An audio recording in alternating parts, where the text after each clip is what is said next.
প্রতিবাদ করায় আক্রান্ত হবার ঘটনা এ রাজ্যে আগেও ঘটেছে, এবার ফের ঘটে গেল তেমনই এক ঘটনা। পরীক্ষা চলাকালীন জোরে গান বাজানোর প্রতিবাদ করায় এবার আক্রান্ত এক ছাত্রী। ঘটনাটা ঘটেছে কোচবিহারের দিনহাটার ওকরাবাড়ির কাউরাই এলাকায়। জানা গিয়েছে ওই ছাত্রীর পরীক্ষা চলছে। অভিযোগ, পাশের বাড়ি থেকে প্রায়শই বেশি রাত পর্যন্ত উচ্চস্বরে গান বাজানো হয়। সেই উচ্চস্বরে গান বাজানোরই প্রতিবাদ করেন ছাত্রী। তার প্রেক্ষিতেই হামলা চালানো হয় বলে অভিযোগ। ঘটনায় তৃণমূলের এক পঞ্চায়েত সদস্য, তার স্বামী ও পরিবারের সদস্যদের বিরুদ্ধে অভিযোগ উঠেছে। দিনহাটা মহকুমা হাসপাতালে চিকিৎসার জন্য নিয়ে যাওয়া হয় ওই ছাত্রীকে। শুনে নেওয়া যাক এই বিষয়ে কি বলছেন ওই ছাত্রী। শুনুন। পরীক্ষা চলছে, ওরা আমার পরীক্ষা খারাপ করার জন্য ড্যাক নিয়ে এসে বাজায় প্রতিদিন রাত 12টা অবধি বাজায়। কারা বাজায়? আমার বাড়ির পাশের লোক। ওরা কি করে? ওরা চাইছে আমার পরীক্ষা যেন খারাপ হয়, তারপরে কি করছে? তাই আমি বলতে গিয়েছিলাম বলে ওরা আমাকে ফেলে দিয়ে খুব মেরেছে আমাকে। ওরা কারা? ওদের বাড়ির লোক, ওরা ছেলে মেয়ে সবাই। ওরা কোনো পার্টি করে? না, পার্টি করে না, ওরা খুব করে। আচ্ছা, বলছিলাম তোমার মা বললো যে তৃণমূলের পঞ্চায়েত এসেছিল। হ্যাঁ, কি নাম আমাদের পঞ্চায়েতের? পিঙ্কু খন্দকার। পঞ্চায়েত মেরেছে তোমাকে? না, পঞ্চায়েত মারেনি, কিন্তু ছুরি নিয়ে এসেছে আমাকে, সবাই ঘরে লুকিয়ে ধুয়েছে, নয়তো ওরা ছুরি দিয়ে আমাকে মারতো। কে পঞ্চায়েত এসেছিল? হ্যাঁ, কোন দলের পঞ্চায়েত? তৃণমূলের। ওদের জন্য আমি পড়াশোনা করতে পারি না, আমার কি হবে, আমার ভবিষ্যৎ কি হবে? গতকাল কখন হয়েছিল ঘটনা? এই যে সাতটার দিকে হয়েছে। সন্ধ্যা 7টা? হ্যাঁ পরীক্ষা দিয়ে আসার পর? হ্যাঁ। এই ঘটনায় রীতিমতো আতঙ্কিত ওই ছাত্রীর মাও। কি বলছেন ছাত্রীর মা, শুনবো। তারা ওনাকে মানা করতে গেছে যে আমার পড়াশোনা নষ্ট হয়, আপনারা এইরকম করে ড্যাক বাজাইছেন, তার ড্যাকটা বন্ধ করো, আমার রাতের 12টা অবধি ড্যাক বাজান, আমার পড়াশোনায় ক্ষতি হয়, এইরকম করে বলছে। দেখি ওরা ড্যাক ফেলে দিয়ে আমার বাচ্চাটাকে অসুস্থ করে দিয়েছে। তাহলে কি আমার বাচ্চাটা ভবিষ্যতে দাঁড়াবে না? এখন যে ওই বাড়ির লোকে, আমার বাড়ির পাশের লোকে এইরকম কি করেছে। নাম তাদের? ওই যে তারপরে পঞ্চায়েত, ওই বাড়ির লোক, ওই পঞ্চায়েত ছোড়া ধরিয়েছি আমার বাচ্চাটাগুলো জব করে ভবিষ্যতে ভাই বলে দাঁড়াবার দিবে না বলে এইরকম করছে। পঞ্চায়েতের নাম কি? পিঙ্কু খন্দকার পঞ্চায়েত। কোন দলের পঞ্চায়েত? এসে যে সিপিএম টিএমসি কোন দলের পঞ্চায়েত? টিএমসি তৃণমূলের পঞ্চায়েত? হ্যাঁ, তৃণমূলের পঞ্চায়েত। আচ্ছা, তারপরে ওকে কবে নিয়ে আসছেন হাসপাতালে? রাইতের 10টার সময় নিয়ে এসছি। আচ্ছা, এখন কেমন আছে? এখন এই যে সেলাইন দিল, এখন সুই টুই দিল, এখন শুনি একটু এই যে সুস্থ আছে। পুলিশে অভিযোগ করেছেন? পুলিশ গেছে, আমার বাড়িতে গেছে। হ্যাঁ, বাড়িতে গেছে। এদিকে এই ঘটনায় জেলা তৃণমূল কংগ্রেস সভাপতি অভিজিৎ দেব ভৌমিক বলেন, এটা প্রশাসনের কাজ, প্রশাসন ব্যবস্থা নেবে। কি বক্তব্য তৃণমূল নেতা অভিজিৎ দেব ভৌমিকের, শুনবো।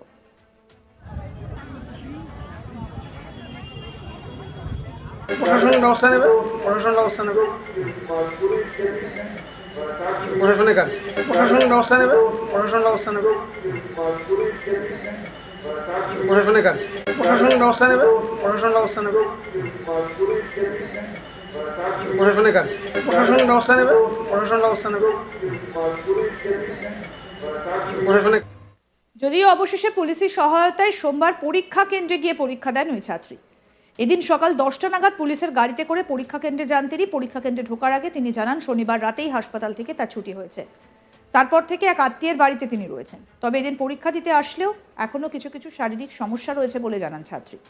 এক্ষেত্রে নিজের বাড়ি ফিরলে ফের তার ওপরে হামলা হতে পারে বলে আশঙ্কায় ওই ছাত্রী ও তার পরিবার। কি বলছেন আতঙ্কিত ছাত্রী, কি ঘটেছিল তার সঙ্গে, আসুন আরেকবার শুনুন। পরীক্ষা চলছে, ওরা আমার পরীক্ষা খারাপ করার জন্য ড্যাক নিয়ে এসে বাজায় প্রতিদিন রাত 12টা অবধি বাজায়। কারা বাজায়? আমার বাড়ির পাশের লোক। ওরা কি করে? ওরা চাইছে আমার পরীক্ষা যেন খারাপ হয়, তারপরে কি করছে? তাই আমি বলতে গিয়েছিলাম বলে ওরা আমাকে ফেলে দিয়ে খুব মেরেছে আমাকে। ওরা কারা? ওদের বাড়ির লোক, ওরা ছেলে মেয়ে সবাই। ওরা কোনো পার্টি করে? না, পার্টি করে না, ওরা খুব করে। আচ্ছা, বলছিলাম তোমার মা বললো যে তৃণমূলের পঞ্চায়েত এসেছিল। হ্যাঁ, কি নাম আমাদের পঞ্চায়েতের? পিঙ্কু খন্দকার। পঞ্চায়েত মেরেছে তোমাকে? না, পঞ্চায়েত মারেনি, কিন্তু ছুরি নিয়ে এসেছে, আমাকে সবাই ঘরে লুকিয়ে ধুয়েছে, নয়তো ওরা ছুরি দিয়ে আমাকে মারতো। কে পঞ্চায়েতে এসেছিল? হ্যাঁ, কোন দলের পঞ্চায়েত? তৃণমূলের। ওদের জন্য আমি পড়াশোনা করতে পারি না, আমার কি হবে, আমার ভবিষ্যৎ কি হবে? গতকাল কখন হয়েছিল ঘটনা?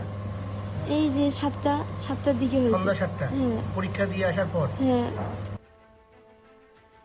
প্রতিবাদ করে আক্রান্ত হবার ঘটনা এ রাজ্যে আগেও ঘটেছে, এবার ফের ঘটে গেল সেই রকমই একটা ঘটনা। পরীক্ষা চলাকালীন জোরে গান বাজানোর প্রতিবাদ করায় এবার আক্রান্ত এক ছাত্রী।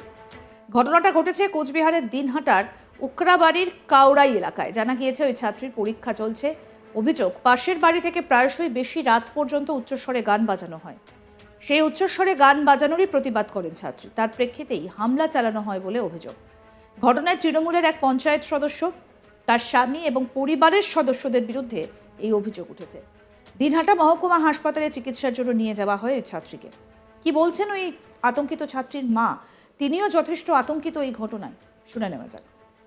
এটা ওনাকে মানা করতে গেছে যে আমার পড়াশোনা নষ্ট হয়, আপনারা এইরকম ড্যাগ বাজাইছেন, তার ড্যাগটা বন্ধ করো, আমার রাইতের 12টা অবধি ড্যাগ বাজান, আমার পড়াশোনায় ক্ষতি হয়, এইরকম করে বলছে দেখি ওরা ড্যাগ ফেলে দিয়ে আমার বাচ্চাটাকে অসুস্থ করে দিয়েছে। তাহলে কি আমার বাচ্চাটা ভবিষ্যতে দাঁড়াবে না? এখন যে ওই বাড়ির লোকে, আমার বাড়ির পাশের লোকে এইরকম কি করেছে। নাম তাদের? ওই যে তারপরে পঞ্চায়েত, ওই বাড়ির লোক, ওই পঞ্চায়েত ছোড়া ধরিয়েছি আমার বাচ্চাটাগুলো জব করে ভবিষ্যতে ভাই বলে দাঁড়াবার দেবে না বলে এইরকম করছে। পঞ্চায়েতের নাম কি? পিঙ্কু খন্দকার পঞ্চায়েত। কোন দলের পঞ্চায়েত? এসে যে সিপিএম টিএমসি কোন দলের পঞ্চায়েত? টিএমসি তৃণমূলের পঞ্চায়েত? হ্যাঁ, তৃণমূলের পঞ্চায়েত। আচ্ছা, তারপরে ওকে কবে নিয়ে আসছেন হাসপাতালে? রাইতের 10টার সময় নিয়ে এসেছি। আচ্ছা, এখন কেমন আছে? এখন এই যে সেলাইন দিল, এখন সুই টুই দিল, এখন শুনি একটু এই যে সুস্থ আছে। পুলিশে অভিযোগ করেছেন? পুলিশ গেছে, আমার বাড়িতে গেছে। হ্যাঁ, বাড়িতে গেছে। এদিকে এই ঘটনায় জেলা তৃণমূল কংগ্রেস সভাপতি অভিজিৎ দেবভৌমিক বলছেন, এটা প্রশাসনের কাজ, প্রশাসন ব্যবস্থা নেবে। শুনুন কি বলছেন অভিজিৎ দেবভৌমিক। প্রশাসন ব্যবস্থা নেবে, প্রশাসন ব্যবস্থা নেবে, প্রশাসনের কাজ, প্রশাসন ব্যবস্থা নেবে, প্রশাসন ব্যবস্থা নেবে, প্রশাসনের কাজ। যদিও অবশেষে পুলিশের সহায়তায় সোমবার পরীক্ষা কেন্দ্রে গিয়ে পরীক্ষা দেন ওই ছাত্রী। এদিন সকাল 10টা নাগাদ পুলিশের গাড়িতে করে পরীক্ষা কেন্দ্রে যান তিনি। পরীক্ষা কেন্দ্রে ঢোকার আগে তিনি জানান শনিবার রাতেই হাসপাতাল থেকে তার ছুটি হয়েছে, তারপর থেকে এক আত্মীয়ের বাড়িতে তিনি রয়েছেন। তবে এদিন পরীক্ষা দিতে আসলেও এখনও কিছু কিছু শারীরিক সমস্যা রয়েছে বলেই জানান ছাত্রী। এক্ষেত্রে নিজের বাড়ি ফিরলে ফের তার উপরে হামলা হতে পারে বলেই আশঙ্কা ওই ছাত্রীর। আরও আপডেট পেতে দেখতে থাকুন আজ তাক বাংলা। সাবস্ক্রাইব করুন, নোটিফিকেশন পেতে বেল বাটন অপশন প্রেস করুন, হোয়াটসঅ্যাপে ফলো করুন আজ তাক বাংলা, ভিডিওটা লাইক করুন, শেয়ার করুন, কমেন্ট করুন।